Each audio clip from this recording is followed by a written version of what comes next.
We wanted to keep in the spirit of the contra hearings that are currently on television, so we asked for these kind of lights tonight and invited KQED and Channel 25 to document this event, and I guess you'll be hearing later about its presentation on those stations. So let's now begin with some testimony. Our next speaker is Mr. Ray Balberan from La Casa.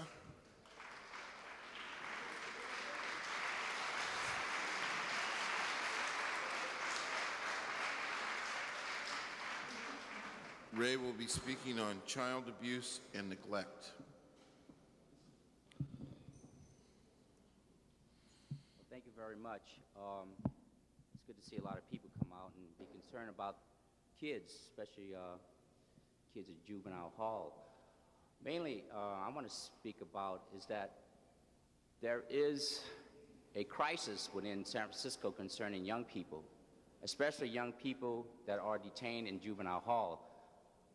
From my experience working with the Real Alternative Program and La Casa, it put me very close to the kids that were at risk, right? I got very close to them, and I really got to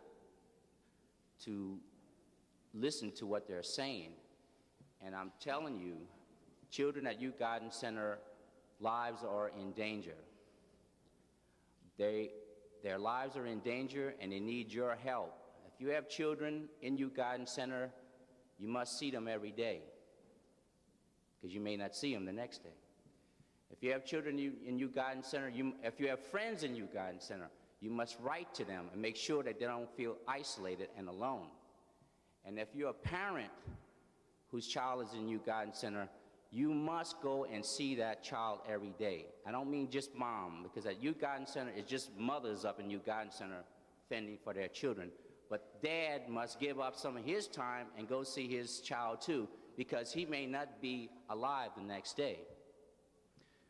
You know, we're all here and we all have a lot of plans and a lot of things, but at the last meeting in Western Addition, there's something that came out that I want to bring out again. We're here because a young man died. Because Robert Bowe died in Youth Guidance Center. That's why we're here. Don't forget why you're here. You're not here to look at all these little things here. You're here because you want to save lives. I believe that's why you should be here. Yes, he died, right? And he died in one of those little funky-ass cells, right? And don't kid yourself. Youth Guidance Center is not a guidance center. It is a legal children's prison. It's against the law to have keep children in a confined place like that. It's against the law. Okay, my experience in working and representing children in court, I listened to them and I believe every word they said. And they were being abused up in Youth Guidance Center.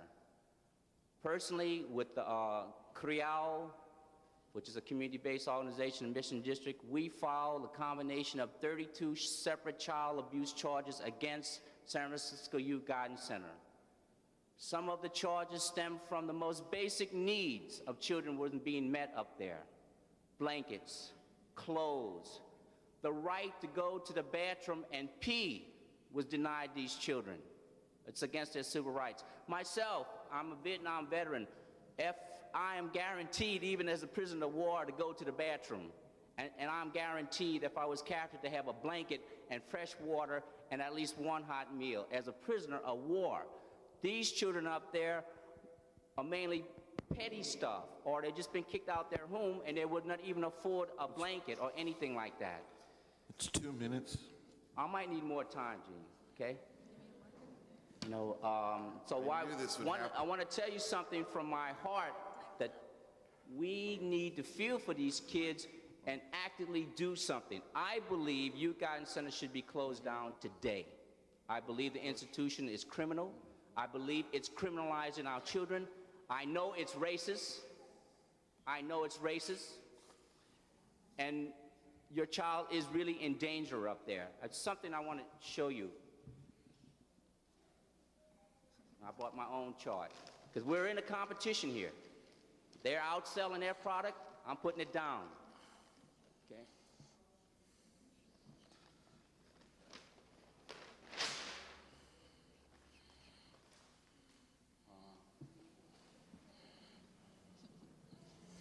The shock.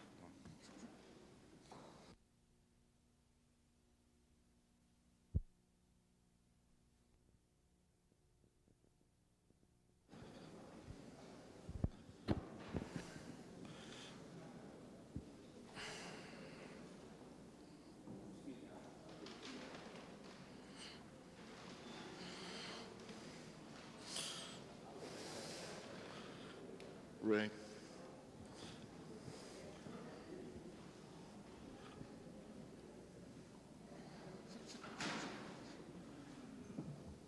Does anyone know what that is? Has anyone seen that before? All right. You know, Youth Guidance Center has been investigated and studied for 32 separate investigations.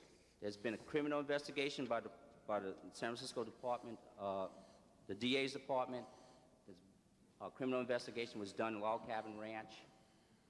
There's been a U.S. federal marshals, U.S. Department of Justice came down and did an investigation. The mayor did an investigation. Many people did investigations, but this was never uncovered in none of these investigations. You know what that is there? That's an electric shock device that was used in Youth Guidance Center, as far as I can tell, from 1976 to around 1982. It was used every day in the classroom. It was used to torture children and shock them. Enough voltage in that box would grab a child's hand and they could not let it go. It would bring them down to their knees, they would scream, they would cry. This is torture. In any international language or in any government throughout the world, that is a box that was used to torture people in Youth Guidance Center. Now you expect us to believe Youth Guidance Center could reform itself, it could change its colors, we can trust them in our community, we can allow them to handle our children? No. This is a crime. But the crime was never uncovered. No one came forward to say, we're gonna have to do something about this type of treatment these children are having, were receiving up there. You know, the crimes against children, we can go on and on. We can go on into the night to describe how children suffer at Youth Guidance Center. But mainly, you know, these children, they didn't ask to come into this world, okay? And we talk about, oh, they're just selling drugs. Well, you gotta know that the drug industry is not controlled by children, it's controlled by adults. Children do not make war, they're sent to wars. Children did not build Youth Guidance Center, they're sent there. So as adults, we have to do something about this. Okay, we really have to do something about this. You know, about the Jefferson recommendations, I mean, it's something to talk about, but I see it, and don't take it offense, I see it as it's a smoke screen. I see it as the court wants to hang on to its power. It doesn't want to leave go, it's money-based. It doesn't want to really work in the community. It wants to dominate the community. What the recommendation says to me is that they're taking nasty old wine and pouring it into a new bottle and putting a new label on it. That's what it says to me. And that's all I want to say. But people here, you have to do something. I think the place should be closed down. But you have to look after your kids. You have to be responsible for them. Or this will happen to them all the time. Thank you.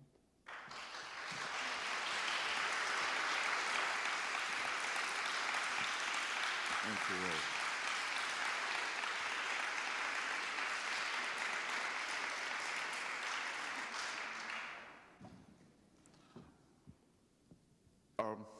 I do hope everyone keeps in mind that we do have about 50 speakers, and we are asking people to keep in mind, again, 2 to 3 minutes in your original remarks, and at the end of the list of speakers, there will be an open session where people can speak at length.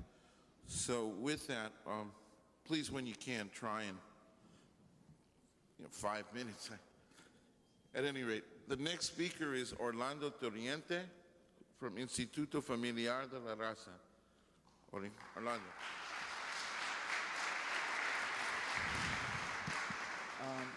I'd like to thank, my brothers and sisters from the community for being here and really showing that this is something that really concerns us. I'm one of the people that has been involved on both sides of the systems, right? I've been on both sides of the rope, right? I've been through Youth Guidance Center. I've been through juvenile justice systems, not only here in San Francisco, but in Los Angeles. I've been to Youth Authority. I've been to county jails.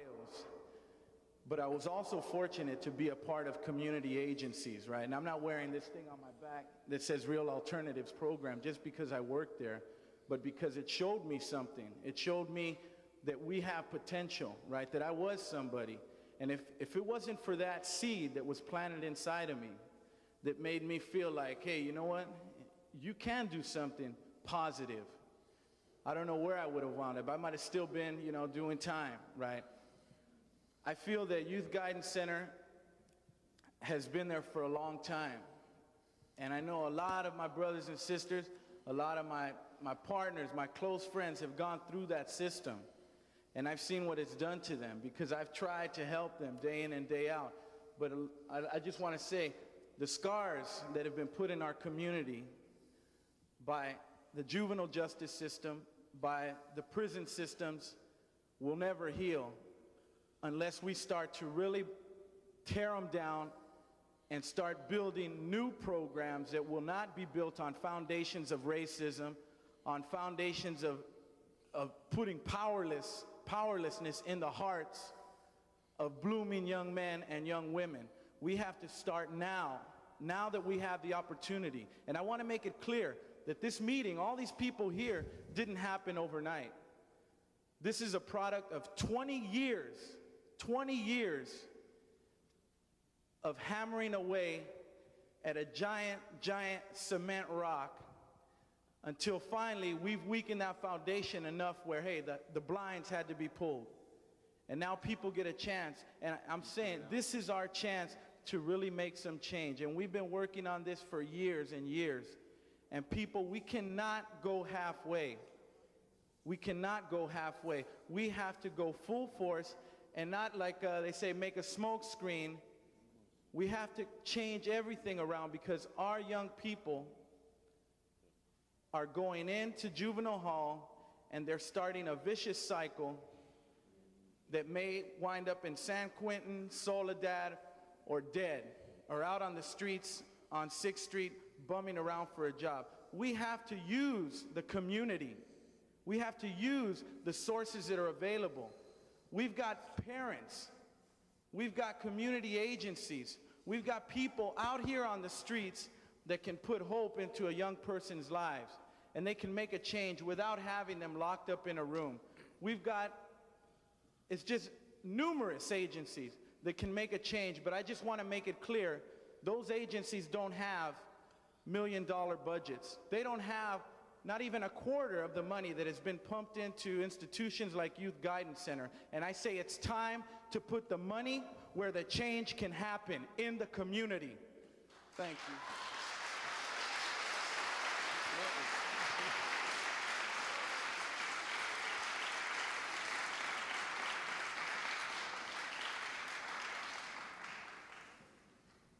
On behalf of Coleman Advocates, Sir Art Tapia. Art is also the president of the Mexican American Political Association here in the Mission.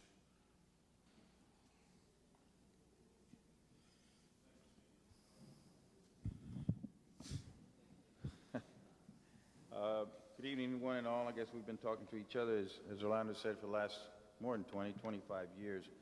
On May the 29th, Jim, Coleman mailed you a letter with copies to Dennis Sweeney and to Brother Lefty Gordon and to the judge, Daniel Weinstein of the Juvenile Court, which listed some of the Coleman concerns, also some of the concurrence that Coleman had with the report. I might say that when Mr. Jim Brown says it is a point of departure, I'll have to say amen to that, because our concerns about the report certainly place it in the category of something that is not by any means final and has to have some very changes.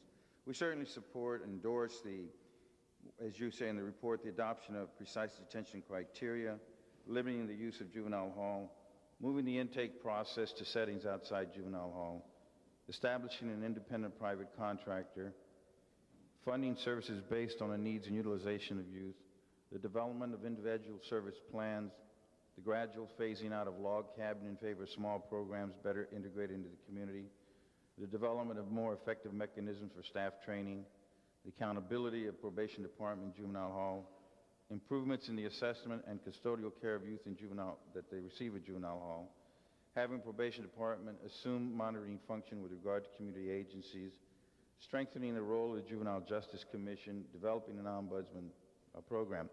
And these are all good points, but as Ray and some of the other speakers said, these are things that some of us that have been advocates for the last 25, 30 years have pointed out again and again.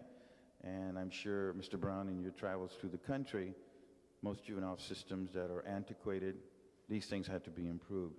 However, there were some key issues that were raised in the report that caused some concerns. And in the area of the detention criteria, as you know, we've talked to you several times about that on what model would be used. I am concerned now, Mr. Jim Brown, that you said, for example, that the detention criteria might develop a model that would give 50% of the youth that are up there now. And that's talking about somewhere in the neighborhood of 60, 65, 68. When your report first came out at public meetings, Judge Weinstein talked about a max of 38. We at Coleman felt it should be no more than 28. At the same time, you say in the development of the community-based intake centers that maybe 25% of the youth that they would receive, which makes me feel better, would go up to YGC. So it indicates to me, unless I'm misunderstanding, that more work has to be done, at least for us, in the detention criteria, because that is the determiner of how many POs, what kind of programs, what programs will be up at YGC. Also, the whole area of funding. You've heard from the other speakers here a kind of a feeling that the report and all the discussion is another attempt to just discuss it and nothing will be done. And I think that part of the report lends itself to that interpretation because there is no hard, courageous stand on how these things are going to be funded. You and I know that there are some political considerations regarding the fundings of these programs. You know that it's going to be a difficult decision about labor. And I think that the report needs to talk some more about the ideas of where the money is coming from. I know that people say it's available. Does it mean a tax issue? Does it mean reduction in jobs? These are courageous positions that are going to have to be taken in this report if it's going to be taken seriously, or else, as the speaker just said before, we're back here again just talking, and the dedication to make it happen will not happen. The probation officer role is something that we still feel that you should work on. And this is a historical development, as some of you are aware, since the Galt decision, in which the role of the probation officer, to their credit, is a schizophrenic one. That has to be defined. We at Coleman feel that it should be reduced to just the very simple legalistic interpretation of his job. That has implications on how many POs you will have. The community-based service centers, again, have to be looked at very closely. And the idea, the concept of that, while we support it, is it going to be another probation department in the community? That certainly has to do with the role of the probation officer. So there's a lot of details. Overall feeling that we have about the report, which does cause us some concern, is that you and we and the politicians of the city are going to have to take a courageous stand on how we're going to implement this report. If, for example, and it's a simple equation, that you're going to have a reduction of youth in YGC, that means that there will be a reduction of jobs. That will mean that that money can be allocated to what we all know are going to be services in the community. That's a tough, courageous, political, labor decision that has to be made. I think that the report should discuss that. I think that the report, I don't know what the funding level is, if you've got any more money left, Jim, but it does need, as we have said in our letter, a very strong, detailed plan for implementation. How are we going to get there? What are the political realities? How many jobs will be eliminated? How much money can we expect in the first, second, third, or fourth year to be reallocated to community-based agencies? As Mr. Brown has said, it is certainly a point of departure. As Ray Balberan has said, actually the ones that really paid the price for all these years of discussions and grand juries and investigations are really the families and the kids and youth that have suffered. We do hope that you take it back, spend some more time on it, and certainly we're members of the CAC. We'll be there to help you. Thank you.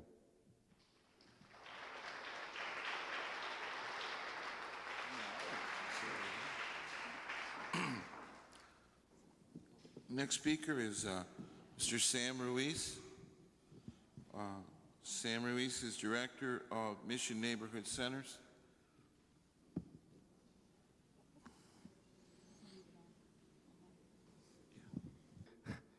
I've had an opportunity of reading the fact sheet that was prepared highlighting the recommendations of the Jefferson report. And frankly, I have some questions. Number one, I really don't see any type of plan of action, and by that I mean any kind of phase out or phase in type of plan. As Art Tapia mentioned before, you only make suggestions, recommendations. You also state how you went about collecting data, but you do not make any reference whatsoever as to what or how it is going to be done, how it's going to be implemented, and what its effect will be in the community. In terms of the latter, effect in the community, I think that if you've done your job, as you state here that you have, you're well aware that there are a number of community-based organizations that provide alternative services which ultimately affect the lives of those youths that go through the juvenile court system. And it is a fact also that it's because of these organizations that a significant number of young people that have gone through that system have been able to stay in the community opposed to log cabin or California Youth Authority. So the resources, the community-based resources do exist. The question again is, how will these community-based resources best be utilized? I find one problem when I think of that question, and that is that in your report you mentioned placing probation officers in the community. We do not want to see many juvenile halls within our community. I believe that many number of individuals in this room will agree with me that that is not our position, okay? That if our youth are to remain in our community, they're to remain in an environment that is sensitive to their needs, that addresses their cultural needs, and that most important, that they receive the type of service that's most relevant and comprehensive to them.